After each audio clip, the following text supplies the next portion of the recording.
Hello friends. तो कैसे हो आप सब लोग। उम्मीद है कि आप अच्छे होंगे, सही होंगे। तो फ्रेंड्स, हमने पिछली वीडियो में किया था अकाउंटिंग स्टैंडर्ड के बारे में, और उस पे काफ़ी अच्छा रिस्पॉन्स रहा आपका।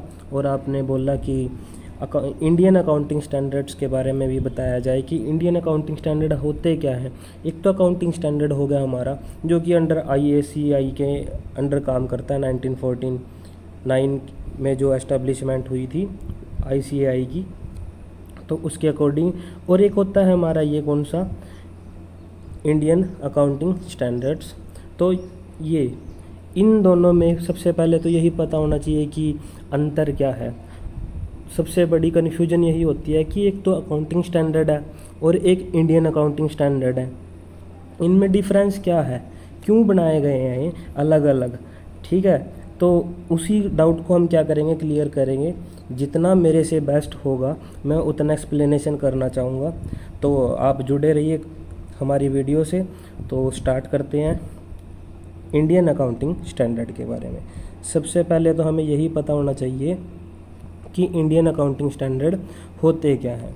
तो इनको एक डेफिनेशन दे लगा लो, मीनिंग लगा लो कि Indian accounting standards are IFRS converged standards issued by the central government of India to enhance global accessibility, dislike and transparency for Indian companies।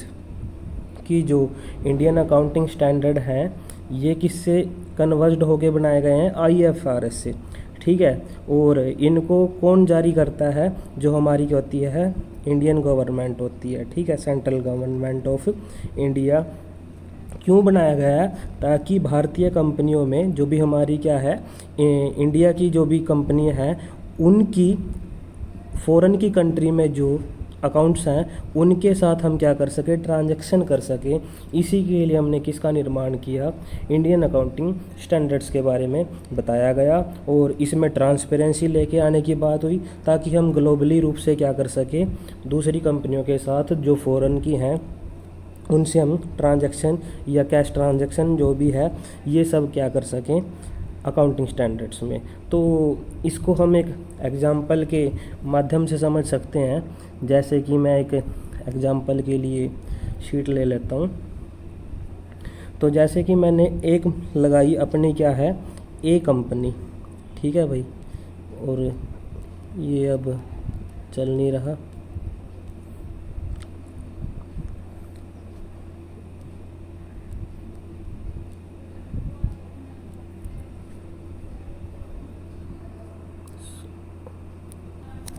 हाँ जी, तो कंटिन्यू करते हैं।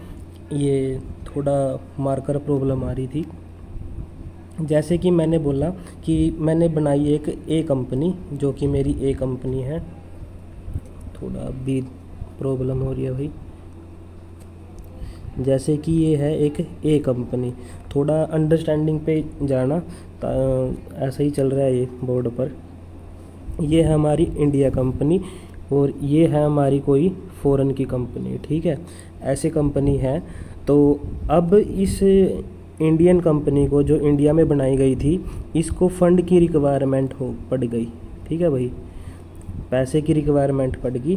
तो इसने क्या किया, इस कंपनी से, फ़ॉरेन कंपनी से ट्रांजैक्शन करने के लिए बोला कि मेरे को कैश की रिक्वायरमेंट है और मेरे को क्या प्रोवाइड किया जाए, कैश प्रोवाइड किया जाए।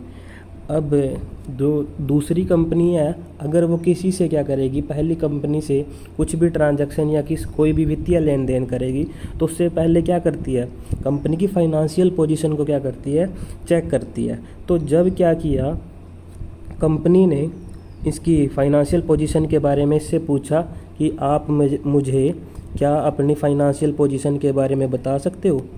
ठीक है भाई, तो उस कंडीशन में क्या हुआ, तो इन्होंने बोला कि हाँ बिल्कुल। तो इन्होंने बोला कि बताओ क्या करना है। तो उन्होंने बोला कि जैसे हमारा क्या है, P&L अकाउंट हो गया और एक कौन सा हो गया, बैलेंस शीट हो गया।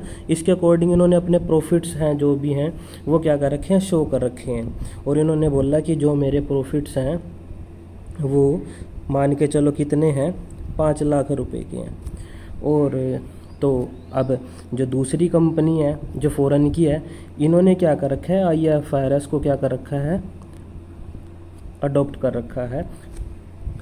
ठीक है, तो अब इसने क्या किया, IFRS वाली कंपनी ने, कि बोला कि ये तो आपका इंडियन कंपनी एक्ट के अकॉर्डिंग क्या किए गए हैं, बनाए गए हैं, बट हमारे इधर तो कौन से चल रहे हैं, IFRS चल रहे हैं, इंटरनेशनल फाइनेंशियल रिपोर्ट स्टैंडर्ड, ऐसी होता है ना इसकी फुल फॉर्म, तो इंटरनेशनल फाइनेंशियल रिपोर्टिंग स्टैंडर्ड्स, ये इसकी फुल फॉर्म होगी। इन्होंने बोला कि आप अब एक लोकल कंपनी की तरह ट्रेड थोड़ी कर रहे हो, आप फ़ॉरेन में क्या कर रहे हो, ट्रेड कर रहे हो, तो आपने इसके लिए क्या रूल रेगुलेशन बनाए हैं। तो उन्होंने बोला कि हमने तो इंडिया के जो रूल हैं वो फॉलो किए हैं, और ये बोल रहे हैं कि कौन से किए हैं, IFRS के रूल फॉलो करने थे।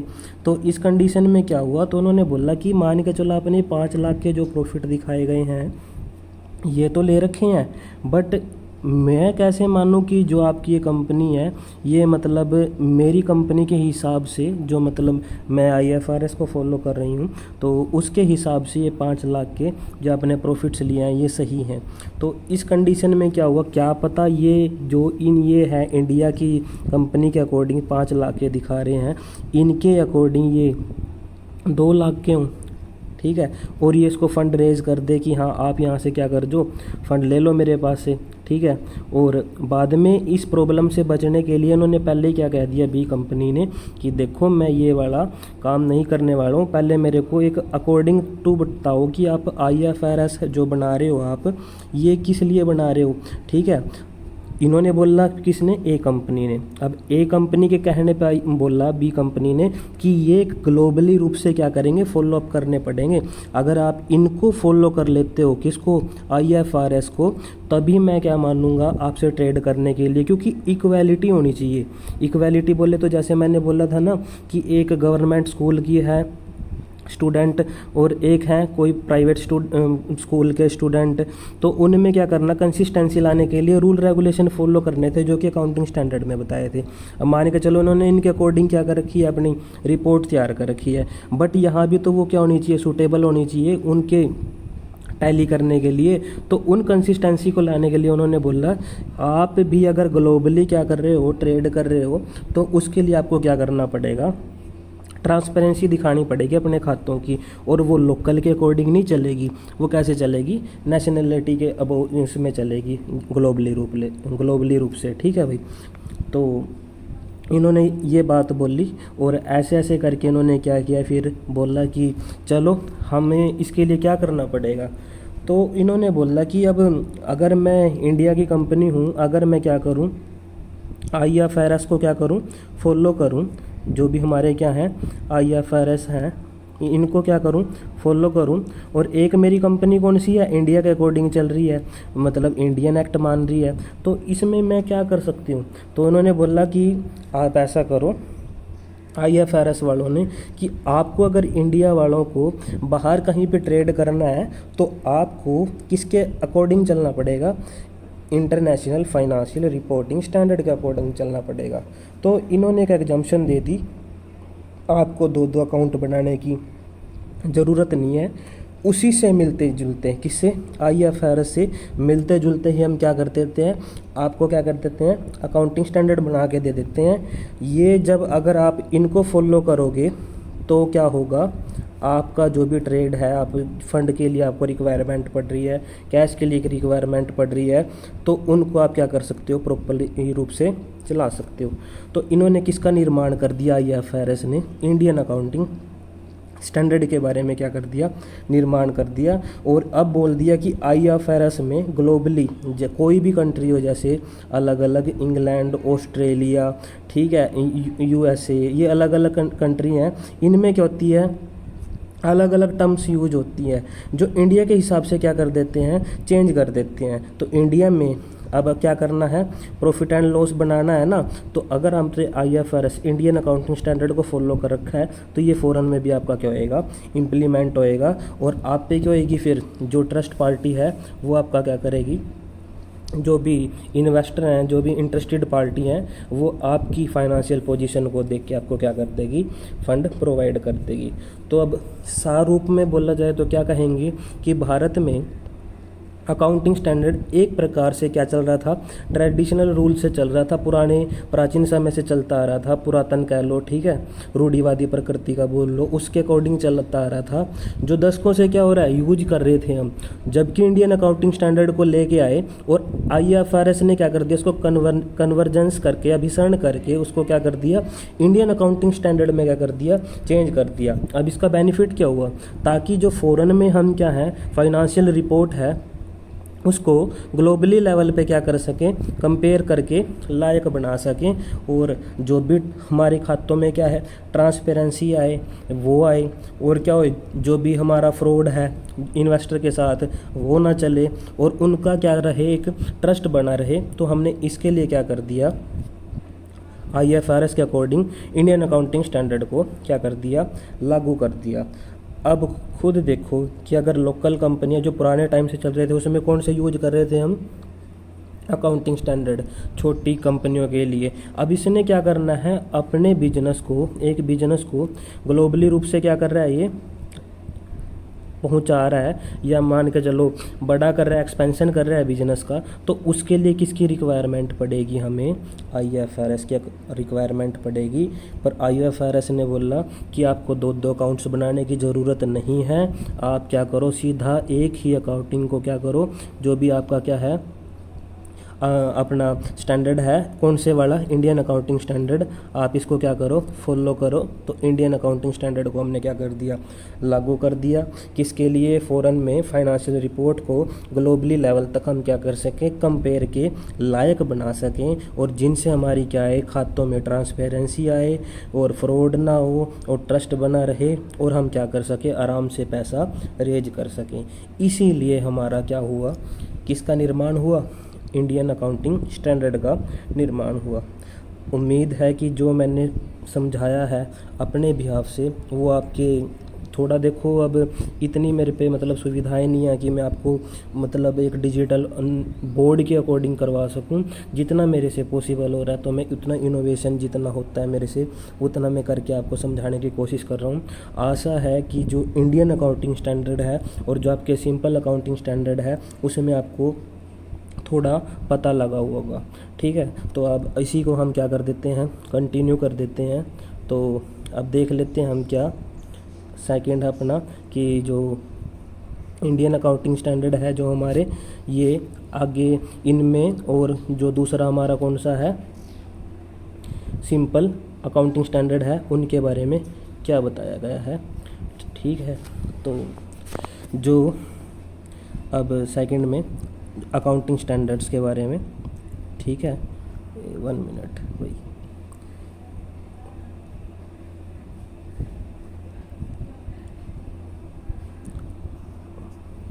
सेकंड स्लाइड, फर्स्ट स्लाइड, हाँ जी। तो अब है हमारा इंडियन अकाउंटिंग स्टैंडर्ड और एक कौन सा है दूसरा, अकाउंटिंग स्टैंडर्ड। इनमें क्या है डिफरेंस, क्या है वो पता कर लेते हैं, ठीक है। तो अब दूसरा इंडियन अकाउंटिंग स्टैंडर्ड के बारे में भी हम पता कर लेंगे, थोड़ा सा वेट, ये रहा जैसे कि, ठीक है। और उम्मीद है कि जो मैंने ये बनाए हैं नोट्स, इसमें से आपको थोड़ी पहले से इम्प्रूवमेंट दिख रही होगी, हेल्प लग रही होगी, तो आप बताना ज़रूर, ठीक है। अब मैं इसको कंटिन्यू करता हूँ। अकाउंटिंग स्टैंडर्ड है जो हमारे, ठीक है, उनमें क्या अंतर है, और जो हमारे इंडियन अकाउंटिंग स्टैंडर्ड है उसमें क्या, उनके जो मोटा मोटा उनका बारे में है उसको हम थोड़ा डीपली और एक्सप्लेनेशन कर लेते हैं, ताकि कन्फ्यूजन ना रहे कि अकाउंटिंग स्टैंडर्ड और इंडियन अकाउंटिंग स्टैंडर्ड है क्या चीज़। अकाउंटिंग स्टैंडर्ड पुराने जो भारतीय लेखा मानक थे, जो अकाउंटिंग स्टैंडर्ड थे, जबकि इंडियन अकाउंटिंग स्टैंडर्ड IFRS के साथ भारतीय लेखांकन को, जो हमारा इंडियन अकाउंटिंग का स्टैंडर्ड है उसमें क्या करता है, सामंजस्य तालमेल स्थापित करने वाले नए मानक बनाए गए हैं। तो ये आधुनिक वाले हो गए, ठीक है, और ये कौन से हो गए, ये पुराने वाले हो गए, ये लिख रखा है इधर, ठीक है। तो ये पुराने वाले हो गए। इससे क्या होता है, जो हमारे आधुनिक आए हैं IFRS ने लागू किए हैं कि हाँ आपको दो दो नहीं बनाने हैं, इंटरनेशनल आपको फाइनेंशियल रिपोर्टिंग क्या करनी है, स्टैंडर्ड बनाने हैं, उसके लिए आपको दो दो अकाउंट बनाने की नीड नहीं है। आप एक कोई चला लो इंड AAS को, तो उसके अकॉर्डिंग आप क्या कर सकते हो, अकाउंट्स बना सकते हो, जो कि हमारे फ़ॉरेन में भी क्या रहेंगे, जितने भी आप ट्रेड करना चाहते हो उधर पे। ट्रेड का मीन्स ये है कि आपका पैसा वगैरह जो आप क्या करना चाहते हो, रेज करना चाहते हो, उनको क्या कर सकें हम, चला सकें। तो उनके लिए क्या किए गए थे, इंडियन अकाउंटिंग स्टैंडर्ड बनाए गए थे। इससे क्या आएगी, एक तो ट्रांसपेरेंसी आएगी, ठीक है भाई, इससे क्या आएगी, एक तो ट्रांसपेरेंसी आएगी, और वैश्विक तुलना को क्या करते हैं, सक्षम बनाते हैं, जिससे हम क्या करते हैं, ग्लोबली कंपेयरमेंट जो बताई थी आपको वो उसमें एलिजिबल हो जाते हैं। मुख्य अंतर क्या है कि जो इंडियन अकाउंटिंग स्टैंडर्ड है ये किसके हैं, उनके मान के जो हमें स्टैंडर्ड है उन्हीं के अकॉर्डिंग क्या है ये बनाए गए हैं। और किस पे लागू होते हैं, ये वाले बड़े व्यवसायों पर, ठीक है भाई, इस पे लागू होते हैं, बड़े वाले व्यवसायों पर क्या होते हैं लागू। छोटे वालों पे कौन से होते हैं, हमारे अकाउंटिंग स्टैंडर्ड जो कि पुरातन से चले आ रहे थे। जबकि अब अगली लाइन में लिखा है, जबकि पुराने अकाउंटिंग स्टैंडर्ड छोटे और मध्यम आकार के उद्यमों, स्मॉल मीडियम एंटरप्राइज, इसी को यही कहते हैं ना, इन्हीं के लिए थे। और अब धीरे धीरे चरणबद्ध तरीके से क्या हो रहे हैं, इनको हम हटा के इंड AS अकाउंट को क्या कर रहे हैं, अकाउंटिंग स्टैंडर्ड को हम क्या कर रहे हैं, फॉलो कर रहे हैं। तो यहाँ तक आपका क्लियर होगा। अब चलते हैं नेक्स्ट स्लाइड पर, इसी में कि जो हमारे अकाउंटिंग स्टैंडर्ड हैं वो क्या चीज़ थे, ठीक है। तो इसी को कंटिन्यू करते हैं। जैसे कि अब क्या बताया है, इंडियन अकाउंटिंग स्टैंडर्ड के बारे में। तो अकाउंटिंग स्टैंडर्ड क्या है, भारत में दशकों से अपनाए जाने वाले ट्रेडिशनल अकाउंटिंग स्टैंडर्ड हमारे क्या थे, अकाउंटिंग स्टैंडर्ड थे, जो कि हमारे किस में पुट होते थे, अकाउंटिंग स्टैंडर्ड वाले में, ठीक है, पुराने चलते आ रहे थे। उसके बाद उसी को हटाने के लिए तो हमने किसका निर्माण किया, इंडियन अकाउंटिंग स्टैंडर्ड का किया, ठीक है भाई। तो अब सेकंड पे इसका सेकंड पॉइंट क्या है वो भी देख लेते हैं कि सेकंड पॉइंट क्या है इसका, कि इनका जो ऑब्जेक्टिव है, मेन ऑब्जेक्टिव, वो फाइनेंशियल रिपोर्टिंग में कंसिस्टेंसी स्थापित करना था। कि जो हम फाइनेंशियल रिपोर्टिंग थी उसी के लिए तो बनाए गए थे, कि ताकि पूरे देश में अगर हमें क्या करना है, अकाउंट बनाने हैं, तो उनमें क्या आ सके, कंसिस्टेंसी आ सके, है ना। कंसिस्टेंसी लाने के लिए तो हमने क्या किया था, अकाउंटिंग स्टैंडर्ड बनाए थे। उसमें बताया था ना कि अगर एक तो अकाउंट हमने बनाया यूपी में, एक बनाया हरियाणा में, एक बनाया पंजाब में, तो सबका ऐसे तो आप प्रॉफिट एंड लॉस अकाउंट बनाओगे, सबका अलग आएगा। उनको समझने योग्य बनाने के लिए हमने क्या किया था, एक रूल रेगुलेशन को मानना था, जो कि किस में सीखा था हमने, अकाउंटिंग स्टैंडर्ड में। तो उन्हीं को कंसिस्टेंसी लाने के लिए हमने क्या किया था, फाइनेंशियल रिपोर्टिंग में अकाउंटिंग स्टैंडर्ड को क्या किया था, फॉलो किया था। अब ये क्या है, ये स्टैंडर्ड्स मुख्य रूप से छोटे और मध्यम आकार के व्यवसायों के लिए रिपोर्टिंग के उद्देश्यों से काम करते थे। कौन से, स्मॉल मीडियम एंटरप्राइजेस के लिए रिपोर्टिंग उद्देश्यों से, उनकी रिपोर्टिंग के ऑब्जेक्टिव से हम क्या करते थे, उनका यूज कर सकते। तो यहाँ पे ये वाली लाइन आ गई ना, छोटे और मध्यम आकार के लिए। अब दूसरा क्या है इसका, नेक्स्ट पॉइंट है इसका कि ये कैसे थे, ठीक है। ये कैसे थे, ये नियम आधारित थे। कैसे थे ये, रूल बेस्ड थे, ठीक है। इसमें मतलब एक रूल है स्पेसिफिक, वो आपको क्या करना पड़ेगा, मानना पड़ेगा, जब भी आपके क्या करेंगे, अकाउंटिंग स्टैंडर्ड चलेंगे। अब उसमें भी क्या था कि किस पे बेस होते हैं, एक किस पे होते हैं, हिस्टोरिकल बेस पे। अब इसके बारे में आपको पता होगा, हिस्टोरिकल कॉस्ट क्या होती है, जो हमारी पुरानी कॉस्ट होती है। मान के चलो आज के टाइम पे मैंने कोई बिल्डिंग है, उसका प्राइस क्या चल रहा है, 15 लाख प्राइस चल रहा है, और जिस टाइम पे मैंने उसको ख़रीदा था उस टाइम उसका प्राइस था, मान के चलो 10 साल पहले 5 लाख का। तो आज उसका मूल्य कितना है, 15 लाख, और पहले मैंने कितने का ख़रीदा था उसी बिल्डिंग को, 5 लाख का।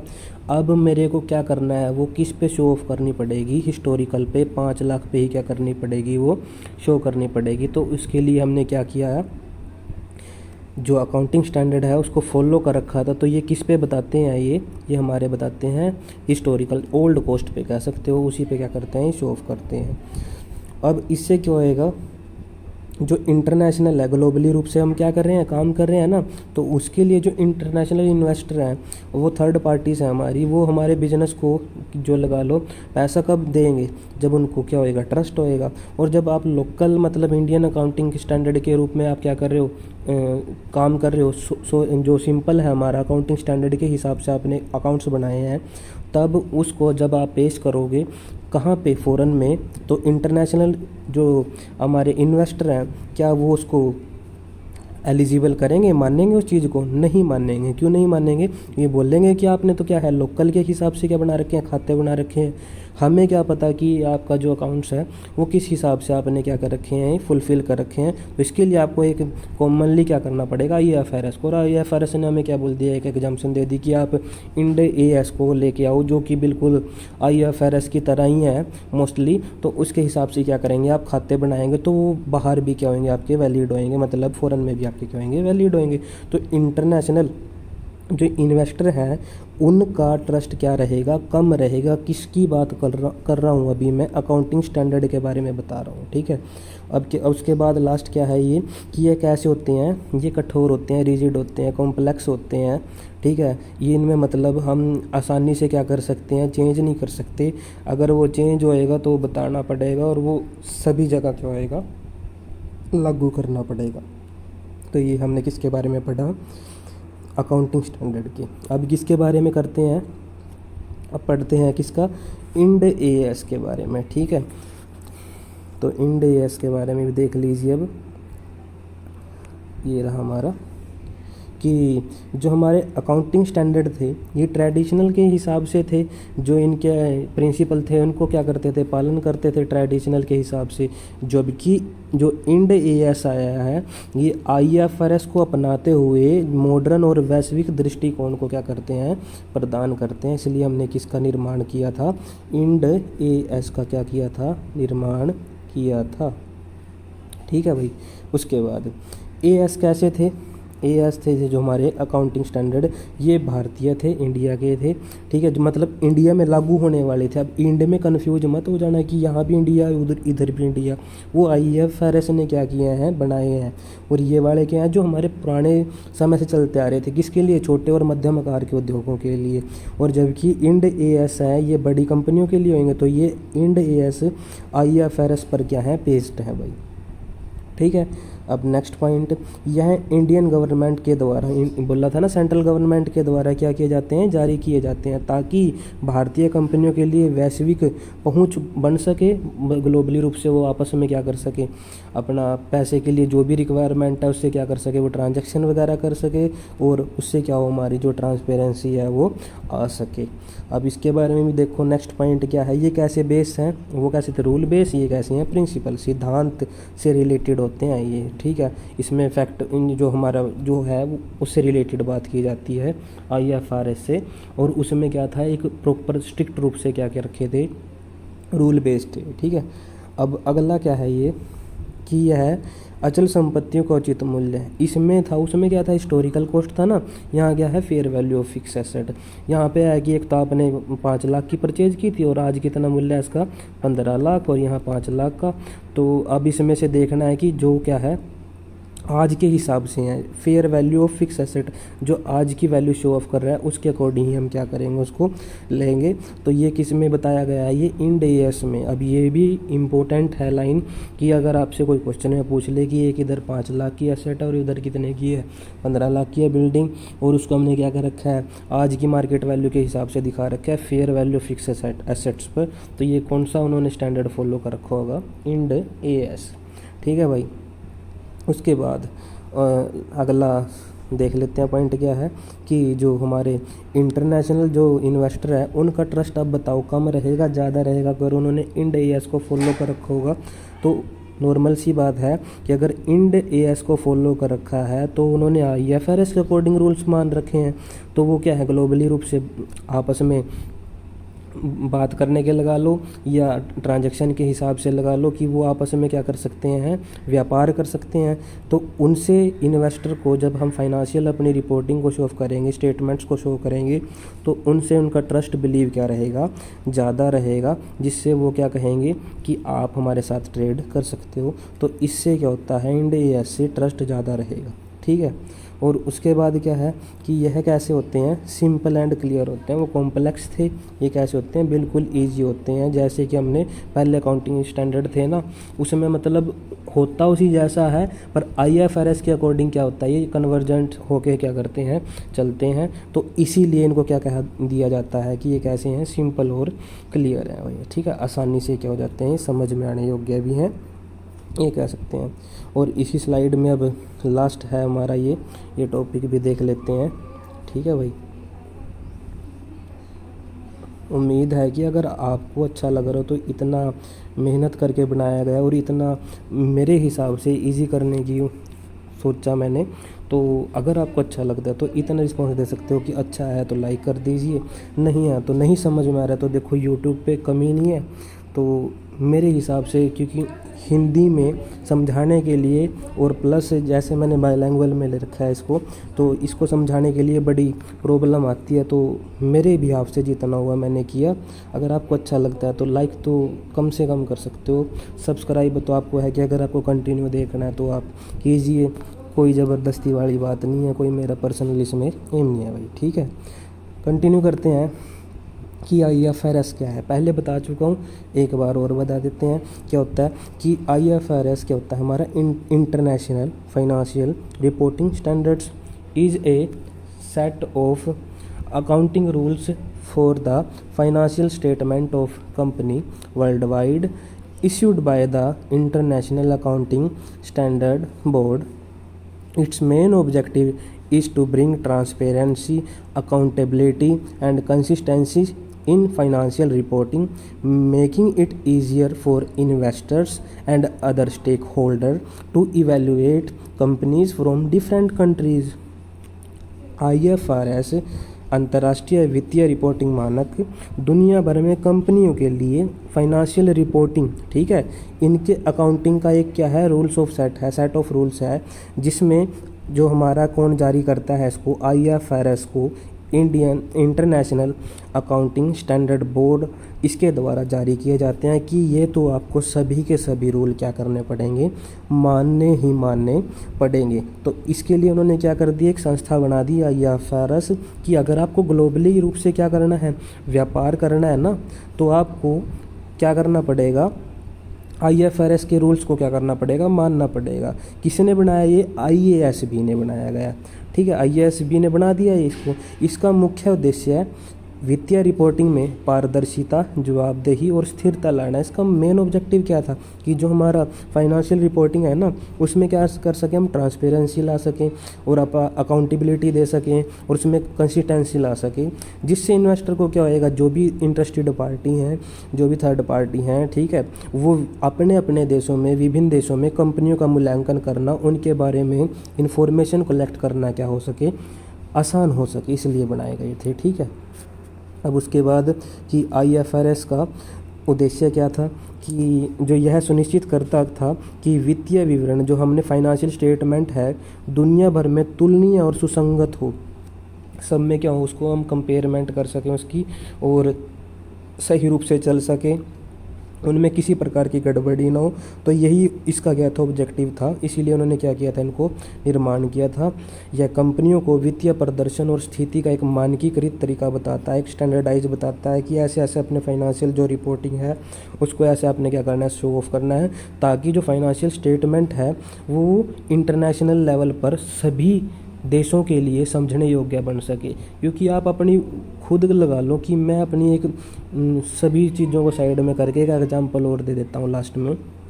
मैं अपनी एक सिंपल कॉपी बना के लेके जा रहा हूँ और उस कॉपी के बारे में मैं अकाउंटिंग लैंग्वेज यूज़ करके किसी और पार्टी को दिखाना चाहता हूँ, जैसे कि नॉन मेडिकल के बच्चे को।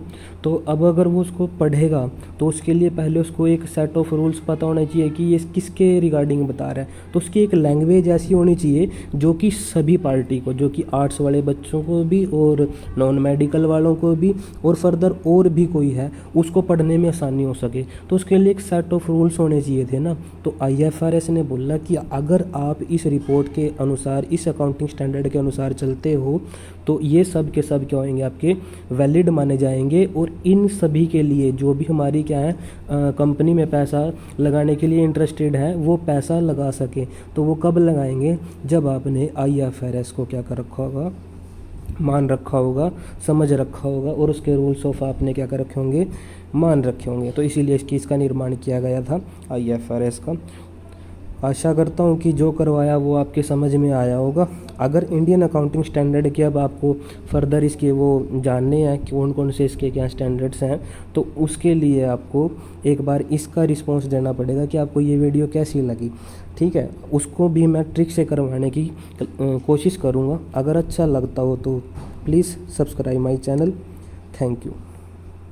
साहिल कॉमर्स क्लासेस से जुड़ने के लिए धन्यवाद।